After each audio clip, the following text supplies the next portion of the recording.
I scarcely ever looked at it before. What an honest expression it has in its face. It's a wonderful knocker. Here's the turkey. Hello.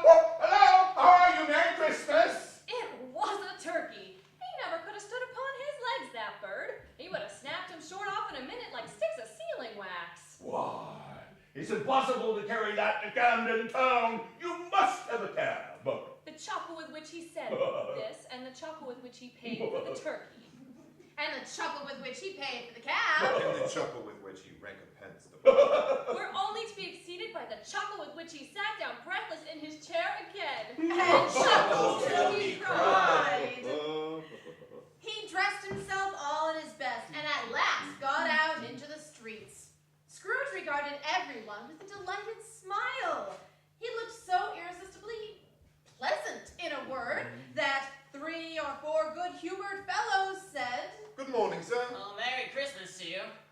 He had not gone far, when coming on towards him he beheld the portly gentleman who had walked into his counting house the day before and said, Scrooge and Marley's, I believe. My dear sir. Said Scrooge, quickening his pace and taking the old gentleman by both his hands. How do you do? I hope you succeeded yesterday. It was very kind of you. A Merry Christmas to you, sir.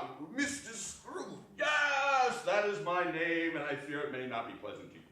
Allow me to ask your pardon, and will you have the goodness? Here Scrooge whispered in his ear.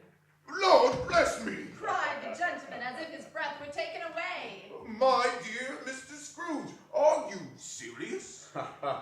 If you please, not a farthing less. A great many back payments are included in this, I assure you. Will you do me that favor? Oh, my dear sir. Said the other, shaking hands with him. I don't know what to say. Just looks magnificent. Don't say anything, please. Retorted Scrooge. Come and see me. Will you come and see me? I will. Cried the old gentleman, and it was clear they meant to do it. Thank you. I am much obliged to you. I thank you 50 times. Bless you.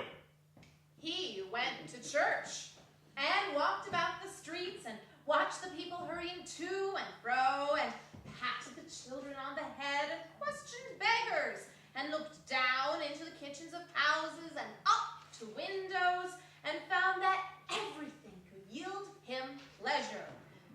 In the afternoon, he turned his steps towards his nephew's house. He passed the door 12 times before he had the courage to go up and knock, but he made a dash and did it. Is your master at home, my dear? Said Scrooge to the girl. Yes, sir. Where is he, my love? He's in the dining room, sir, along with mistress. I'll show you upstairs, if you please. Thank ye. He knows me. Said Scrooge with his hand already on the dining room lock. I'll go in here, my dear. He turned it gently and sidled his face in round the door. Fred. Why, bless my soul. Cried Fred. Who's that? It's I, your Uncle Scrooge. I have come to dinner.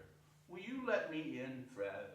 Let him in some mercy he didn't shake his arm off. He was at home in 5 minutes. Nothing could be heartier. Wonderful party, wonderful games, wonderful unanimity, wonderful happiness. But he was early at the office the next morning. Oh, was he early there? If only he could get at first and catch Bob Cratchit coming late. Oh, and he did it. Oh, yes, he did. The clock struck 9. No Bob. 1/4, no Bob. He was a full 18 minutes and a half behind his usual time. Well, his hat was off before he opened the door. His comforter, too. He was on his stool in a jiffy, driving away with his pen as though he were trying to overtake 9 o'clock. Hello. Growled Scrooge in his accustomed voice as near as he could feign. What do you mean by coming here at this time of day? I'm very sorry, sir. I'm behind my time. You are, yes, I think you are. Step this way, sir, if you please. It's only once a year, sir. Pleaded Bob, appearing from the tank. It shall not be repeated. I was making rather merry yesterday, sir. By now, I'll tell you what, my friend, I'm not going to stand this sort of thing any longer. And therefore... He continued, leaping from his stool and giving Bob such a dig in the waistcoat that he staggered back into the tank again. And therefore, I am about to raise your salary.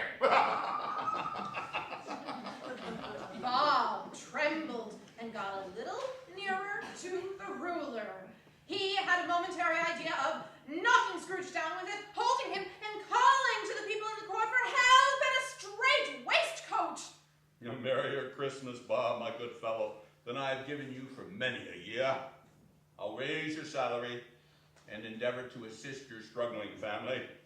We will discuss your affairs this very afternoon over a Christmas bowl of smoking bishop, Bob. Make up the fires and buy another coal scuttle before you dot another I, Bob Cratchit. Scrooge was better than his word. He did it all and infinitely more. And to Tiny Tim, who did not die, he was a second father. He became as good a friend, as good a master, and as good a man as the good old city knew.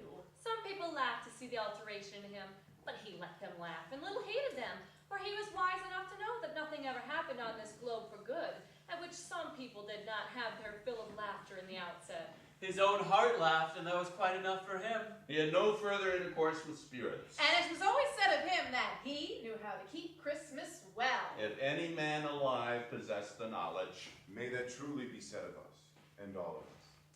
God bless us, everyone. To Charles Dickens. to Charles Charles Dickens.